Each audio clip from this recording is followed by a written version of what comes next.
What is up, folks? Welcome to another episode of the High Tech Podcast. My name is Josh. I'm one of the hosts of the High Tech Podcast, joined by Will, who is not a stranger to the High Tech Podcast because he's been on every single episode since episode 1, because he's also, surprise, a host. Surprise. I don't know why I built it up that way. What's up, buddy? How you doing?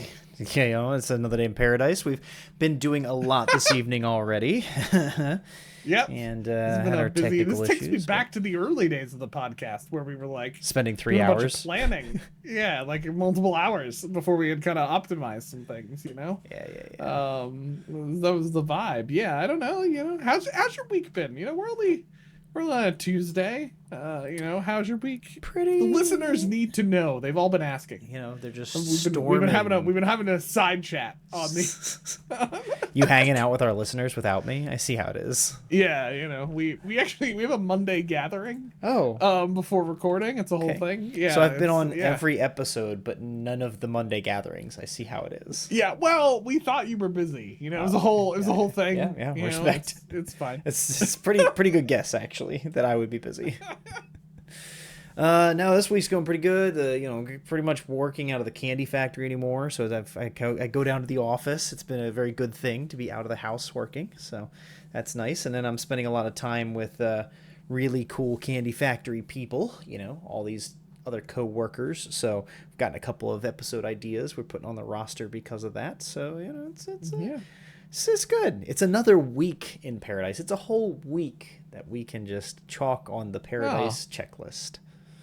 That's so nice, isn't it? That's a positive perspective. Yeah. Yeah. And refreshing. I specifically caught up to Marissa in Expedition 33. So we can you both separately playing? Well, I wanted to play together, and somebody got antsy and started without me.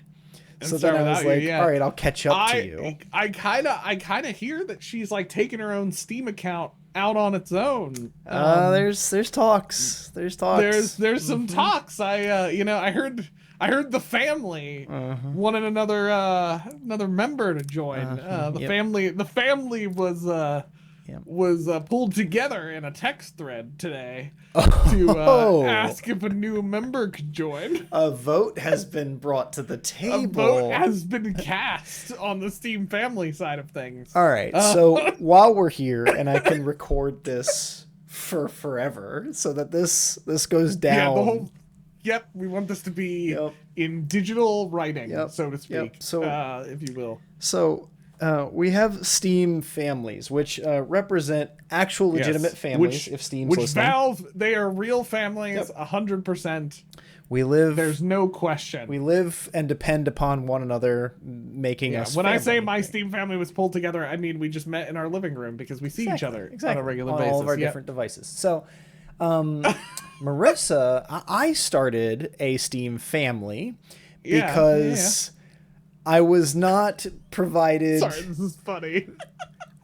Access. I was not welcomed into a different Steam family, and there's no backlash. Hold on. No. That is not how this happened. I asked Alex, and he never answered me, and he kind of put it off a little bit. Could be, but then you said you wanted to make your own. I asked Alex, and I made my own because Alex never gave me anything about whether I could join or not. And again, I'm not salty about it until she joins your family. Then I'm gonna be a little salty. I don't think this is the entire picture, because I did mention to you about being a part of the Steam family. Yeah. And I asked Alex I remember a distinct conversation where you were holding out for other members of your other family. I ended up benefit from another Steam family better. It's my blood family, and you guys are my in-laws, right? Steam, we get it. We know how this works. Don't ban all of our accounts, please. Anyways, no, I when I did go through with making my own family, for other, I was like, yeah, you know what?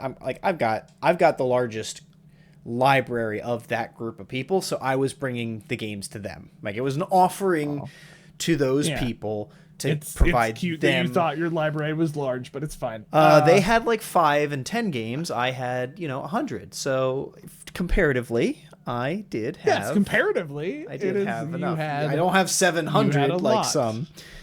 But anyways, you when Marissa said that Alex was like putting it out to the group and that she may join yours, I was like, you've got to be kidding me. This is hilarious. I'm still trying to convince her just to join mine because we are actually a family. We actually live in a house like everyone else does. Steam. I mean, if you want access to 120 games versus 636, only 636.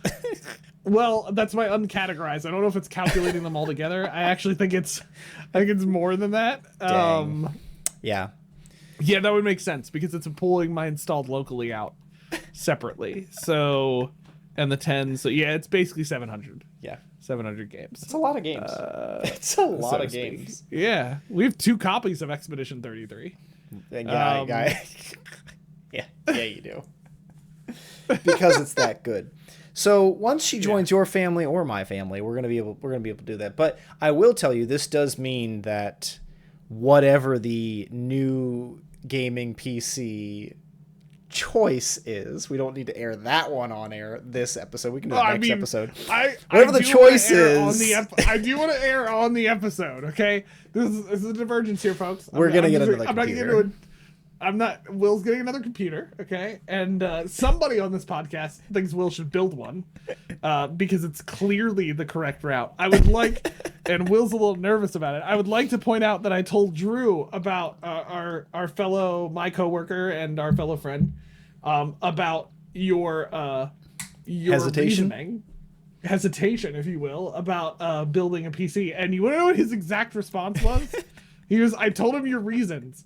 And he did to me exactly what I did to you, which is he said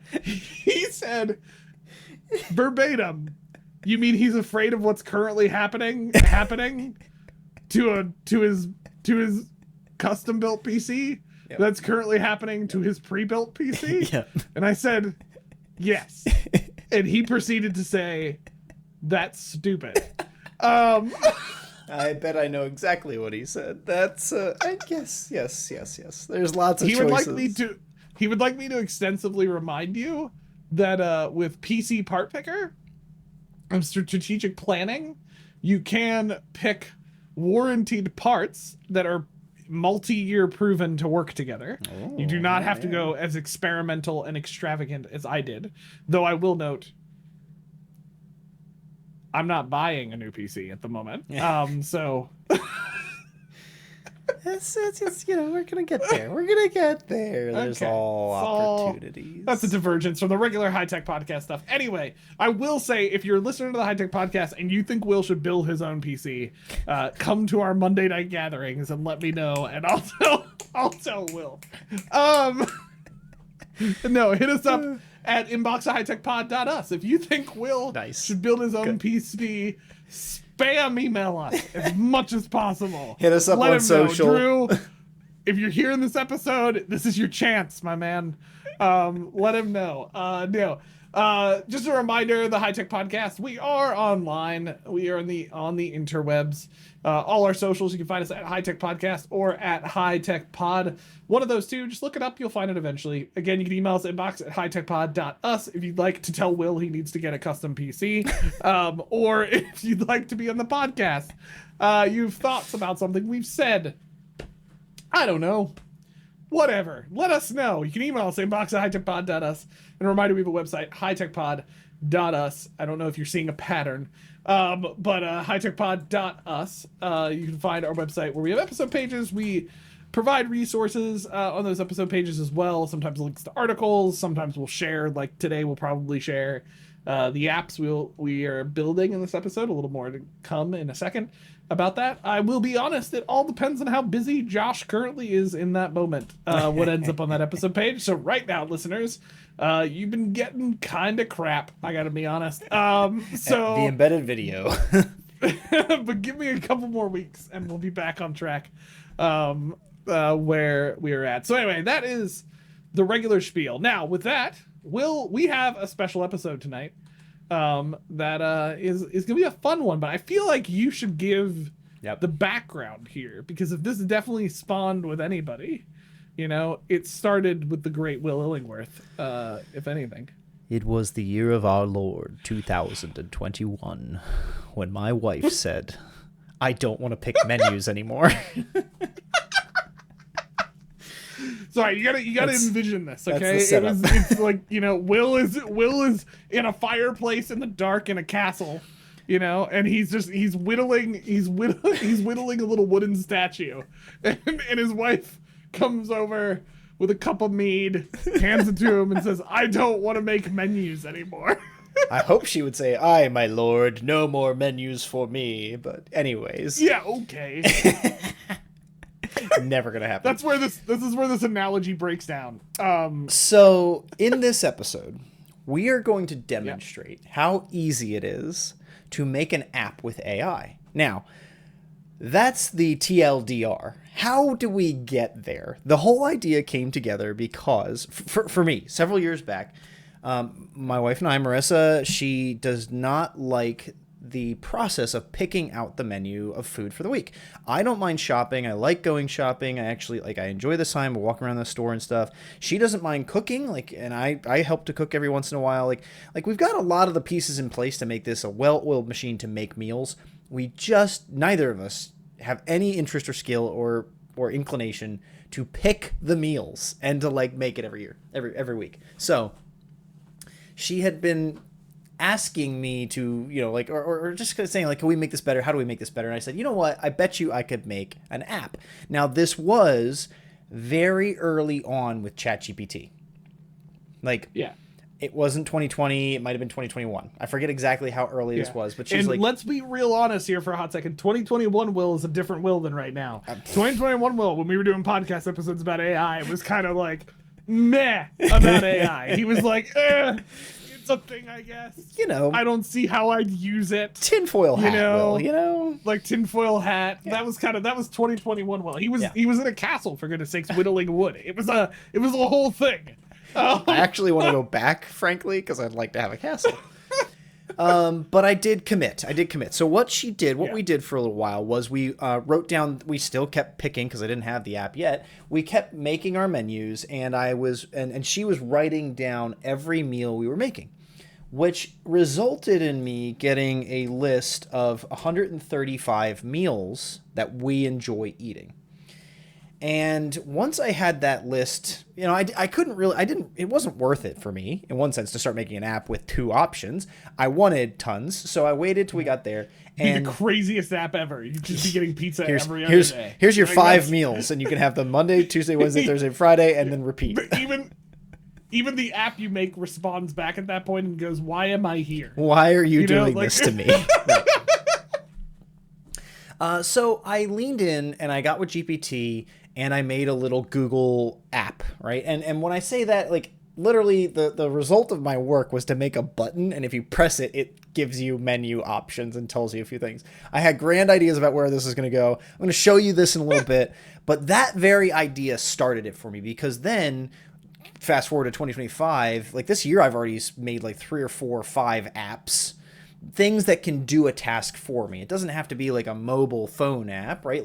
One of them was an API that helps me import thousands of enrollments into my learning management system. I call that an app, right? It's doing work for me. I built a little interface, so that's great. I can't show that because that's on the work devices and stuff, but we've got a few other things we are going to show that demonstrate why this is so valuable. But Josh and I, in prepping for tonight's app, he had done work on something else already, and then he had lost the work, and so he's like, all right, let me in 2 prompts you got the entire app back, give or take, because I wasn't carefully thinking either. I was just kind of trying to do it real quickly. My version of the story, right, is we are also bad at menu prepping, so I'm actually kind of curious to see if I can upload my own data into what we make today and use it. The difference is neither of us were let's build an app. We were just we live in Lancaster City, so we just bought food. Right. But so much good food. So much good food. So so we didn't necessarily do that, but I've always known you can use AI to do different app building tools and creating things. I just hadn't had a lot of use cases. My thing is I need a use case or something. Right. And so it was actually not that long ago we did this episode on study mode for GPT. Yeah. And GPT, we inadvertently stumbled into GPT creating a tank simulator, like of sorts. And it like did it so quickly, and it was so good at doing it inside the AI tool that I was like, and I knew we could do some of this stuff. Like Will and I've used this to like create website stuff before. I've used it, but like I've never really had a use to like create individualized web apps for myself to do it. Like I knew you could create like stuff where you get the JavaScript and the code and all this that you install on your computer. You could do like I've just never needed to go through that work, mainly because I have Notion, right? Like there's not a lot of things I've had to do. Josh has the one app to rule them all. Why would he need another? So anyway, this happens a couple weeks ago, and so I'm like, okay, well I have access to GPT Pro through work. And ironically, the thing that just kept spawning more things was I was like, I got tired of translating. I was in the middle of trying to design these micro courses for this onboarding path that we were working on. And I needed to convert minutes to hour decimals because I was putting that in, like we use hour decimals in our system to track the hours per activity in the thing. And I was pretty adamant we were going to do this in the course. And so I got tired of just like Googling the version of whatever it was, and so I was like, you know what, we literally just made like a tank thing the other day. I was like, I'm pretty confident I can just ask it to make this app. So I was like, can you just make me a decimal converter? Well, of course GPT does it in like 10 seconds. It's perfect. Save it there. I have it on a tab open. I just keep it up on my second monitor, and whenever I needed it, I click on that tab and I use it. And then another problem arose where I was tired of converting time zones. So I'm teaching a course right now where I have several students in different time zones. And so this just came up multiple times. I was like, and I did the classic, like you just Google the time zone and it like shows up what the time zone is at the top. And I was like, you know what, this is annoying. There's got to be a better solution for this. So I got GPT in 10 seconds to build an app that just converts any time from Eastern into every time zone in a chart below, and I could look at it. So I'm sure there's some other website that does that, but I was like, I want my own fun little thing. And there's no ads then. There's no ads, yes. So this then spawned the next stage. So we've been talking for a while at work about we used to do hours calculation for courses, right? So this is a much bigger thing where we use Rice hours calculator, and other people have built apps. Will used to work at an institution that built their own, and they shared it with some people. But like we have custom parameters to our hours calculation that like that thing doesn't account for. And so we've talked for a little while. I was like, I wonder if I could make an hours calculator. Now, this is the thing I kind of lost because we just transitioned to a new GPT account at work. Rip. And I need to rebuild it. But I was like, I wonder if this could do this. 24 seconds, I was able to create this. And now Will's talking about this right now, and I'll share this here in a second. I was able to rebuild that app in Claude through my own access of Claude. Right. In literally minutes, like, and it was even quite frankly better in Claude of what we did. So we'll show that here in a little bit, but that kind of spawned my realization of like, oh wow, I can use AI to like, yes, you could use it to create bigger apps where eventually you'd have to take the code AI gives you and install it somewhere or host it somewhere. And I was just having a conversation with a coworker about that, which is crazy to think that we're even in a space that can happen. But like, also it's crazy to think we're in a space that if you have access to a certain AI model, you can basically just create yourself web apps for any kind of use case that you can think of. And like, it's mostly functional as long as you have the data or the way to tell it what you want. It also just like immediately was like, oh, I could make a crazy amount of mock-ups. I was just recently thinking about this, Will. I'm pretty confident I could get AI, this would be another test case down the road, to build a prototype version of Storyline that I could get it to mock up Storyline content. Like, why? I'm pretty confident that could be possible. Oh, like, my gosh. You know what I mean? I just was thinking about this the other day. I was like, could I get it? Like, would I get it to literally just take storyboards and convert them into interactive content? Like, I'm pretty confident I might be able to do that. So anyway. Wild. This is the concept of the episode. And why we're offering this to you all is we're showing you some of these use cases we've come up against, and that's a brand new one. We were coming against a need, and it's like, how do we solve it? These are options to consider. So we're going to show you a few things. Let's do a little carousel right now of like a few things we have built and where they are, and then we're going to actually build something live. So let's jump into screen share. And very first and foremost, I actually wanted to start with mine switching the outline around because I want you to see how simple things were and how much prettier they've gotten as we've used A, better models, and B, gotten better at ourselves, right? This is that first menu app. All my 130 something menu items, and if I press this button, it runs a script in the background and it tells me this is what we should make as a meal that night, right? So it's that simple. Press the button again, it gives me a new meal. Am I right that column A is like it always goes together? It never like takes. These are chicken curry. Meals. Yes. Yes, those are meals, and then you combine it with a protein. Right. What I wanted to do and continue to develop this is like have all of the like all these columns, B, C, D, a bunch of these are every single ingredient and the quantity of the ingredient that goes into the meal, and then have another set of data that would, okay, so if a basis of these recipes is what it is for 2 at this quantity, then it can do calculations to go up to 3 people, 4 people, 5 people if we were having more people over for dinner or something like that, right?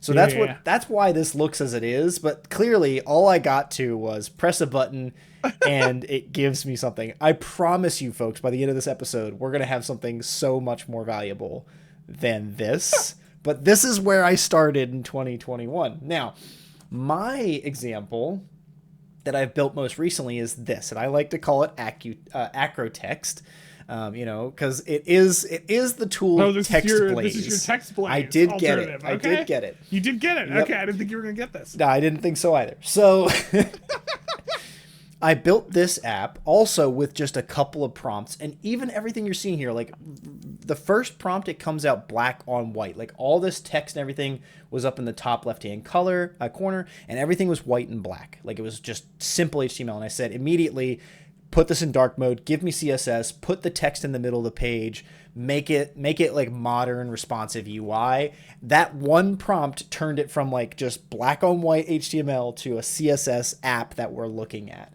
You'll notice I put in 2 commands already, but the whole point of this app, folks, is I would put in a / command here, and then the text, if I write that / command anywhere, will turn up the larger phrase. So here I have inbox becomes our inbox email address, HTW becomes High Tech Podcast website, and if I go somewhere like an email space and I type HTW, it'll turn into that full text, or inbox, right? Oh, of course, it didn't work the second time, but that's for troubleshooting later. This thing, I can save in all of these. I can export this set. So if I was testing, I kept like losing all of my snippets. Like I had to be able to export my snippets so I could re-import them as I did development on the app. This took me probably 2 hours to get to this status.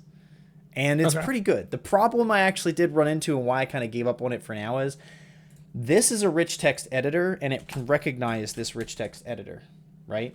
But like Google Drive, Google Docs, Google Sheets, all different platforms you use across the internet use different rich text editors, and so I have to train it on any single one of those I come up against that it doesn't work with. So I gave up on that. But from my menu app button to this, we made a significant change in ability and the scope of the app we could create. Now we're looking at what Josh created in one prompt. Now, he had already gotten all this information together, but this is your course hours calculator. You want to talk some folks through it?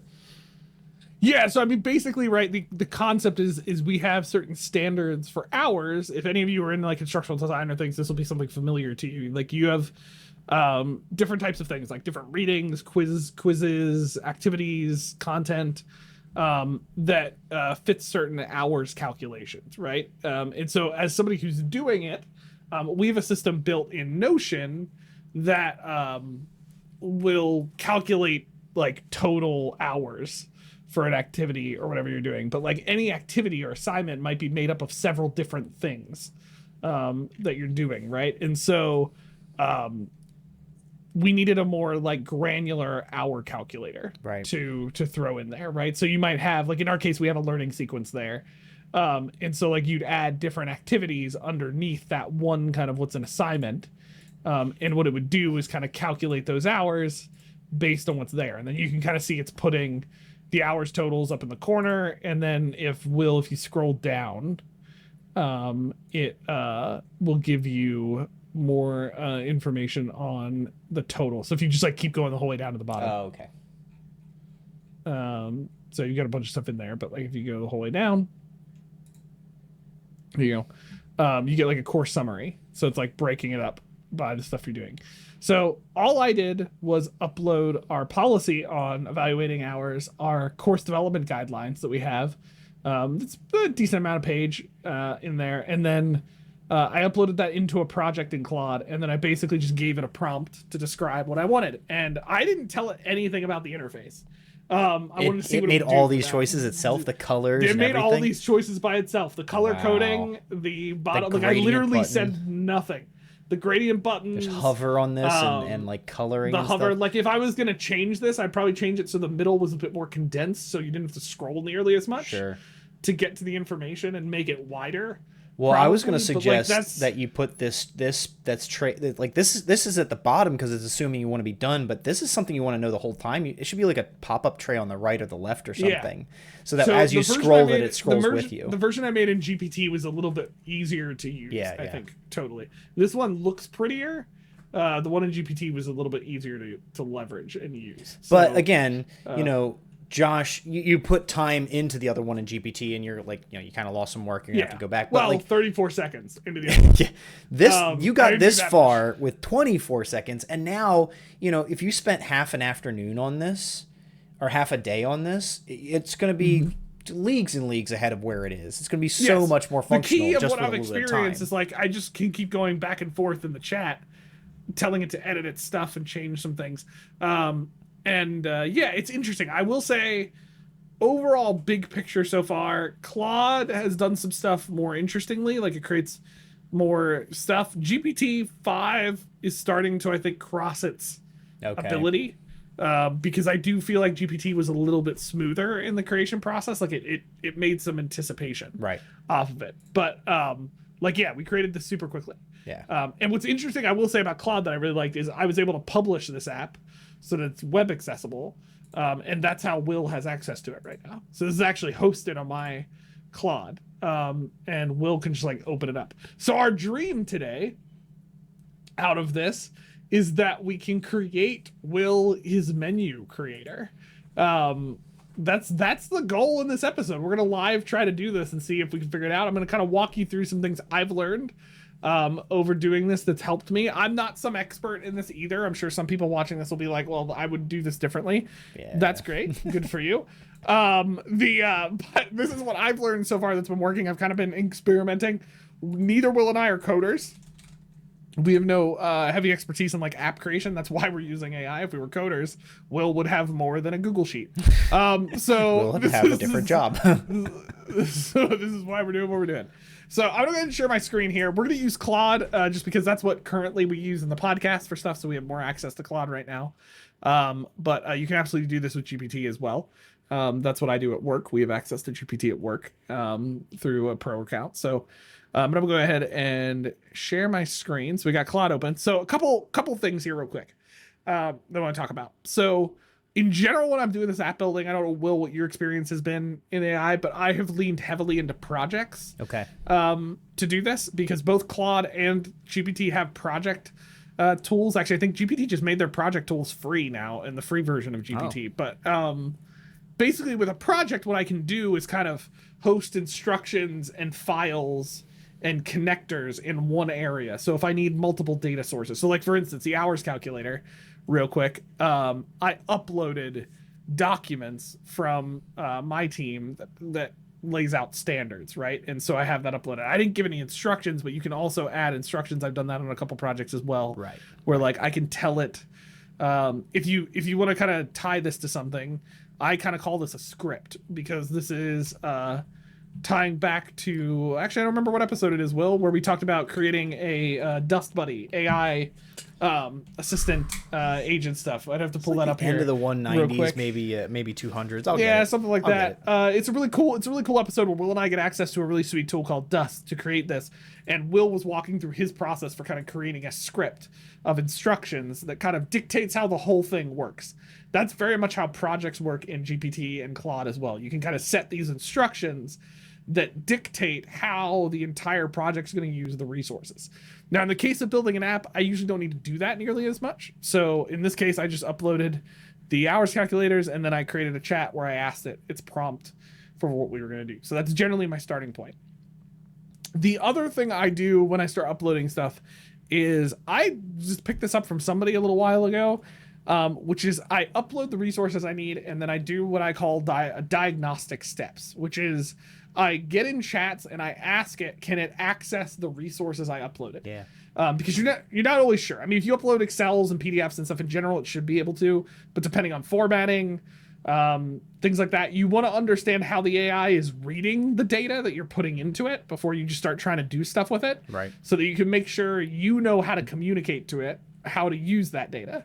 So when I uploaded Will's menu app, which is just Excel, though you could connect Google Drive to it if you wanted to and pull it straight from Google Drive, Will, down That's the good road.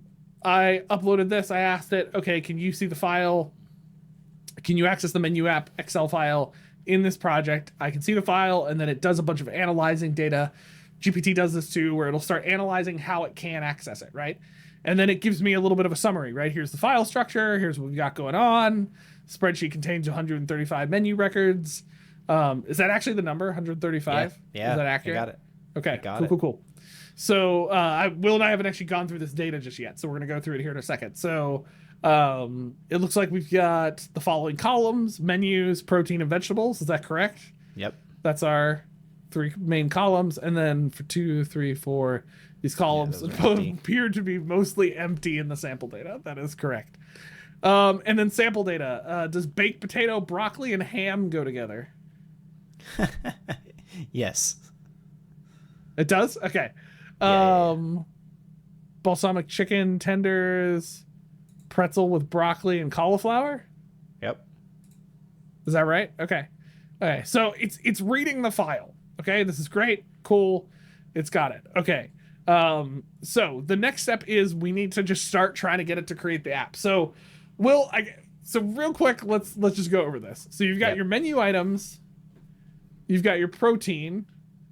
Now these you're supposed to be randomizing the combo of what's in the protein with the menus and the vegetables. Is that right? Well, the real goal, column A, the menu is all of the meals. So they should pair with B and C, right? It's not necessarily a randomization. The randomizing I want to do is it's a combo. Right. So the menu, baked potato, broccoli, and ham, includes the protein ham and the vegetables, potatoes, and broccoli.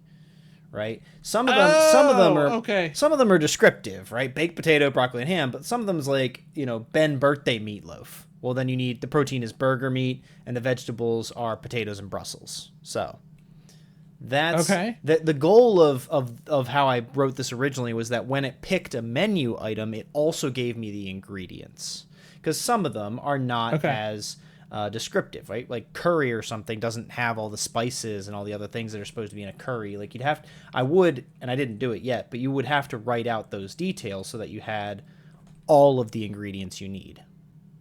Well, actually, okay, hold on. Let's describe it. I'm trying to think of so here's the thing. I'm trying to think about, I'm putting these instructions in here real quick is because I don't want to have to retell this every time if I'm trying to rebuild stuff. So I'm thinking cell file, we should say each row goes together. Is that how would probably the best way to put it? Yes. Each row must go together because the first column is the full meal. The second and third are the ingredients. Yeah. The second column, second and third column are the ingredients. Okay, so I'm gonna save these instructions. And then I'm going to go into our chat. I'm going to ask one more diagnostic question. Okay? Tell me how the menu app Excel file works based on your instructions. Okay. I'm fact checking whether or not the AI is able to read what I've told it. Now, am I an expert at putting this stuff in? I don't know, to be quite honest. I'm flying by the seat of my pants right now to see if this is gonna work. But we're gonna give it a try. So as you can see, what's gonna happen here is Claude's gonna start analyzing it, right? So it's gonna take a look at what we've got in here. It's gonna look at its information, and then in theory, the instructions should also dictate what's gonna happen. So it should be able to tell me the information I need to know. Yeah. In theory. Yeah, what I'm curious about is experimental with what we're doing. You downloaded the Excel file, which is the data behind this, but the little applet, the button, was like a Google app script that's probably still just in the cloud. So I'm not sure if it's going to know that there's any sort of functionality, but I do want it to like review the document and understand what's in it so that we can move forwards. But I'm curious if it's going to be aware of the rest of the scripting or not. Column 3, the vegetable components, often comma separated potatoes types. Key data insights, 135 total meals, 98 meals include vegetables, 37 meals. Okay, so we're getting some percentages about your meal breakup. It's judging my healthness. Data pattern. Great. First column gives the full meal, context description section extracts the protein. The third extracts the vegetable components. Unused columns. It's really attacking you with these unused columns. It's like, I don't know what this person was doing. Okay, so I will say it's giving you some ideas, Will. App development potential. The structure is perfect for creating a menu generator app that can filter meals by protein type, filter meals by available vegetables, generate random meal suggestions, weekly menu plans. Yes. Search meals based by ingredients. Yes. Scale recipes for different family sizes once the data is populated. Yes. Clean structured format makes it ideal for building apps with search, filter, and recommendation features. Send it. Great. So, yeah, I was gonna say, great suggestions. Make it. Can you build a web app that will do exactly those things, excluding the different family sizes? Yeah, because we don't have that data yet. I would be interested in making it get that data for us. See if it couldn't like create have that data yet. Yes, let's get it to create the app first, right? Though, and then we can because I also had that same thought because Claude can access the internet, right? So I thought possibly Claude could do that. But let's give it a second and start creating the app. While it does its, because we know it could take 20 seconds, it could take a minute. Like who knows what it's about to do? But yeah, I have literally no idea how long this is going to take. What's amazing about this is when I did this the last time, what I was telling it was already its constraint, right? I was telling it I want to make a button that will randomly select a menu item. That was my goal with my first version. And so it never, like you just got it to give you suggestions. It never gave me suggestions. I told it what I wanted and it helped me develop that back in 2021 or whenever I finally did this, right? And this is appropriate, you told it like what could you do or what is this thing or what's available, and it gave you like 6-7 bullet points of what was possible. Joshua. So yes, I want to, before we jump in here, I want to highlight something, okay? I want to highlight something. So part of the reason it did that, Will, is I want to scroll up here real quick. Tell me how the menu app Excel file works based. Now, I did mention app, right? So it's got that context. But Will, I didn't actually ask it to give me suggestions. This is where the instructions I put in, I'm pretty confident, are important. Because I told it what it was going to be. So when you're using AI apps or AI tools like this to do things like this, my experience has been it is incredibly important in the instructions of the project to tell AI what it's being. Like a perfect example of probably why my workload count or my hours calculator wasn't as good the second time around as it was in GPT. GPT, I spent a lot more time and I built instructions in the project and told it was like an expert in instructional design and technology. And so I think that influenced its direction, right? So by telling it was an app developer, this is what we got. Now, let's look at this thing, because I think this literally might be what Will has always wanted his entire life since 2021. I'm flabbergasted. Can we please click the buttons up at the top first, like the random meal and the like? I need to see those work. So let's get a random meal. Let's get a random meal. Breakfast for dinner, protein, breakfast meats. Is that it? Yep. Okay. Is there one that just says eggs? Yes. Protein. Yes. Is there literally one that just says eggs? Eggs, and then the protein is eggs. Yes. Okay, well that makes sense. I thought for a second it sucked, but apparently not. No, it's in the sheet. Frozen chicken corn soup. Yes. Protein chicken. Is there anything else attached to that? Frozen chicken. Vegetables. Shouldn't there be like corn or something? Frozen. I need to be able to spell correctly. Frozen chicken corn soup. No, I didn't put in vegetables. I just put the protein. Okay. Yep. Maybe you thought the title was self-explanatory. Amazing. So it's only as good as our data. I will say that. Right. Okay. Steak, kale, lemon salad, sweet potato. Yep. Protein steak, vegetables, kale, lemon, sweet potatoes. Yeah. Is that's correct? That's accurate. I love that it's colored the tags. Yes. The vegetables are green. Like, this is a minor thing, but I think it's hilarious. It made decisions for us that are correct or effective. Yeah. Yeah. Oh, yes. Yeah. I didn't. So then one of the things I knew I wanted to do was like make a starches column. Like I need more categories for more data. You need more categories. This kind of. Oh, this is good. So this is good. Weekly plan. Would you like me to click generate a weekly plan and see what we got? So excited. Yes. Is this it's so easy to what we wanted. So if the data's there, right? That's a meal plan right there, one button. If the data was complete, you could make that your meal plan. No problems. Now we can do searching. So if Will wants to think a little bit, doesn't just want to generate, we can do. Let's see. Let's see all steak. I do appreciate is Costco chicken specifically a protein in the data.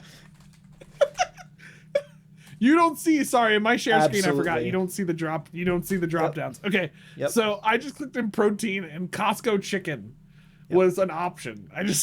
Yep.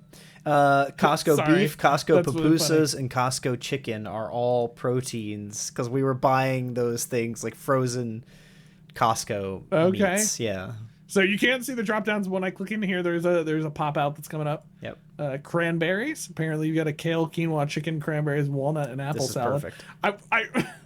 The data, just a piece of feedback. The data probably could be in an actual app cleaned up a little bit. Yeah. Especially since the main titles of the meals literally already describe the meal.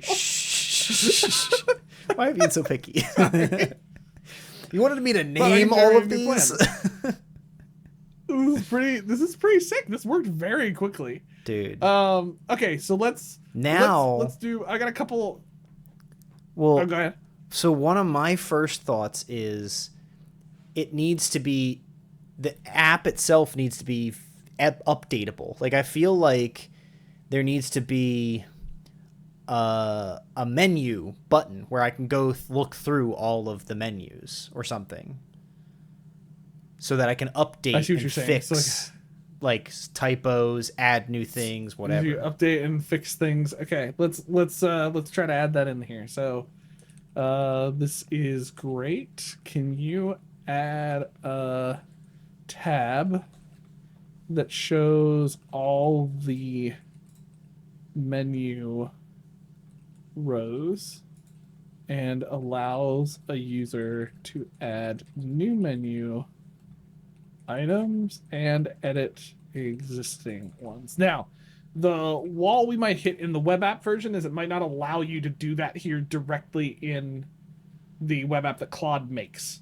So now the solution is either you take what Claude made here, because all of this code is you can copy it and export it, and you build your own web app from that code, and you build that functionality in, because it'll probably build that functionality in. I just don't know if it'll allow us to actually do it inside the web app, right? So the other solution is like you just build this web app and you drop in a new menu Google Sheet.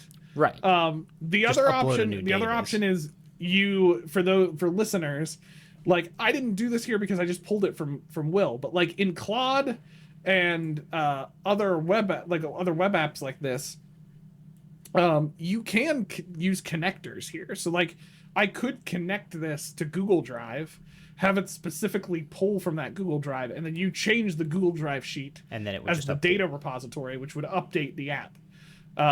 So it regenerated this. It does not look any different.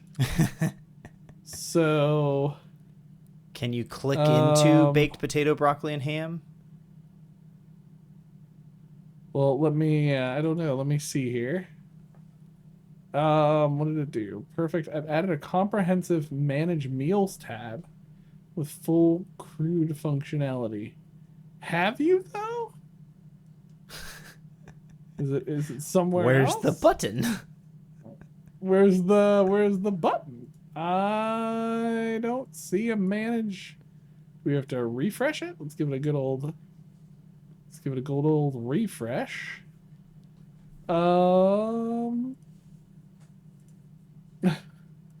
No, you didn't. I don't see it in the app.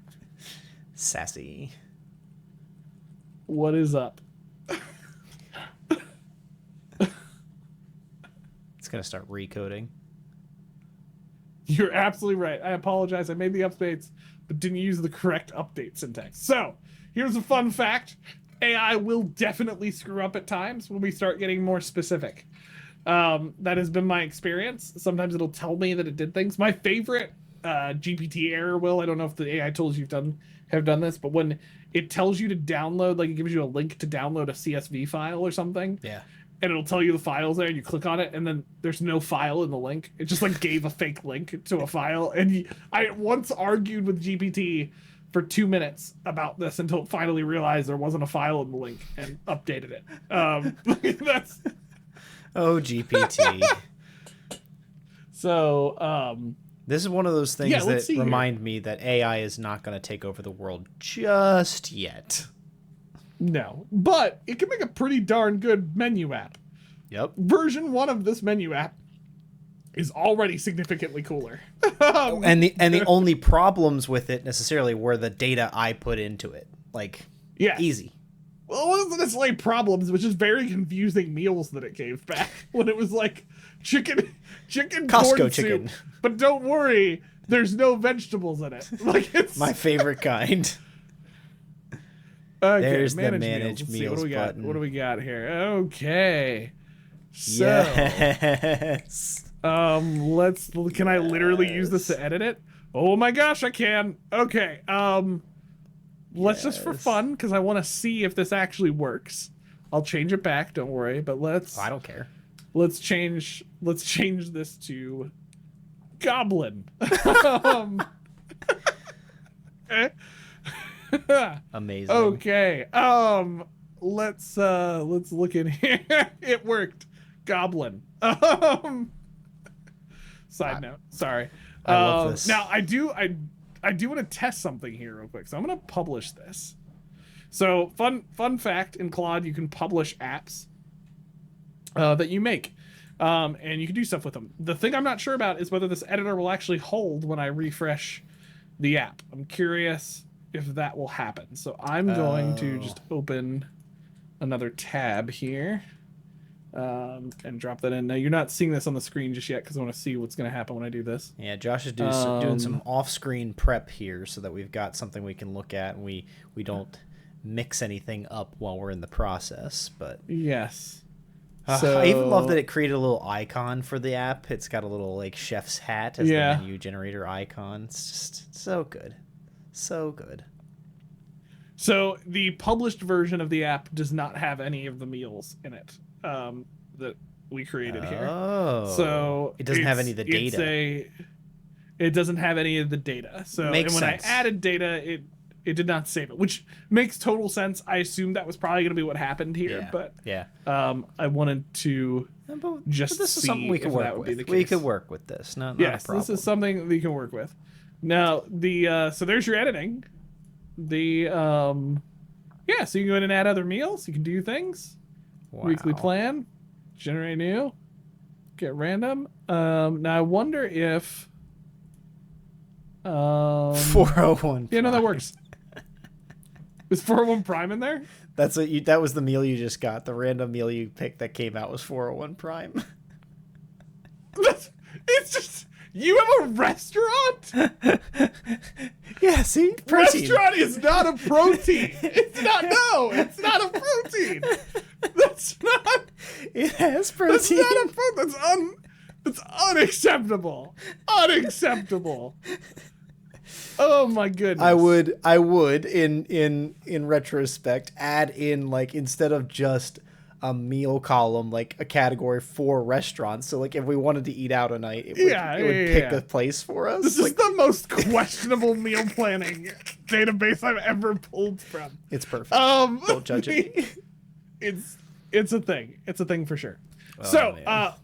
we built that pretty quickly. That was pretty sick. Now you can copy this to another project. You can download as a TSX file. What we could do even here is ask, so Will, out of curiosity, okay, we've built this app. What's the most accessible way you would know how to create and host it?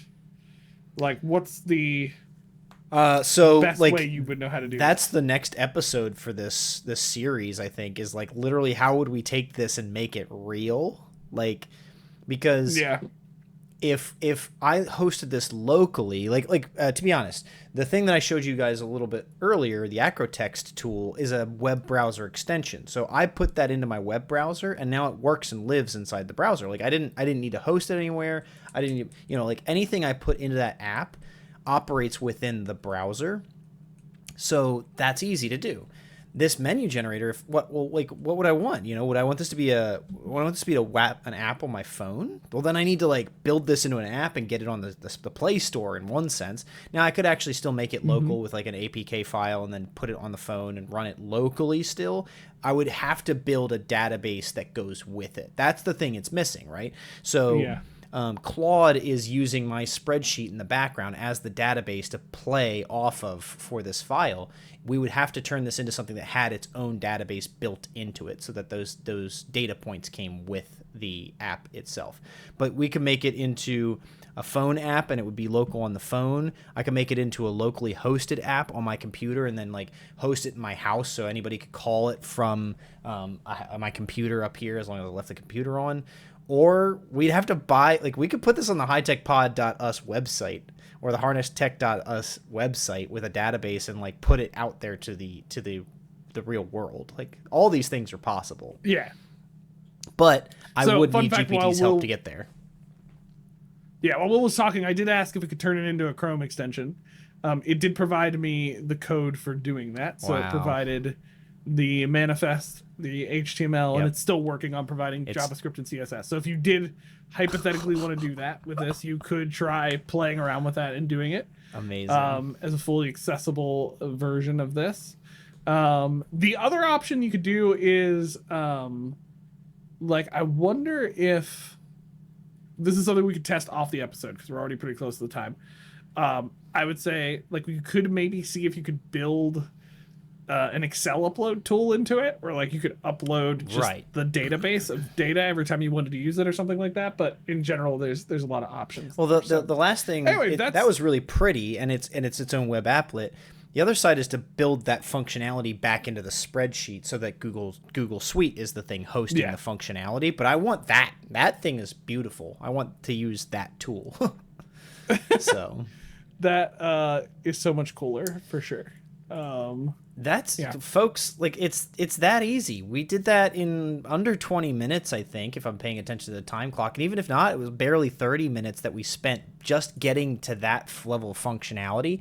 Now we can work with GPT, we can work with whatever our LLM is and get it out there to something. You want to make an app and sell it on the Play Store? Sell it. You want to make an app and make a website and put it out there for folks? Do it. Like, I know GPT or the LLM that you choose is going to help you get there. It has all the information on how to set up a server, how to buy a website, all that stuff that you need to do. So anybody can make an app. That is why we wanted to do this episode, show you just how easy this stuff is to do.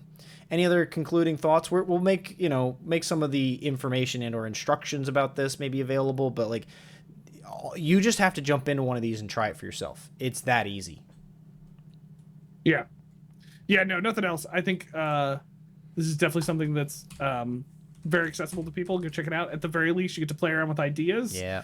Like prototype something. This gave Will a further idea of what to do. And again, like you could copy the code out of it. You can pull it out. There's a lot of different ways you can leverage this then to go the next step further. And you can also use AI to help you do that. Like tell you the instructions for doing that. Yeah. That's definitely some pieces there. So yeah, there we go. All right, folks.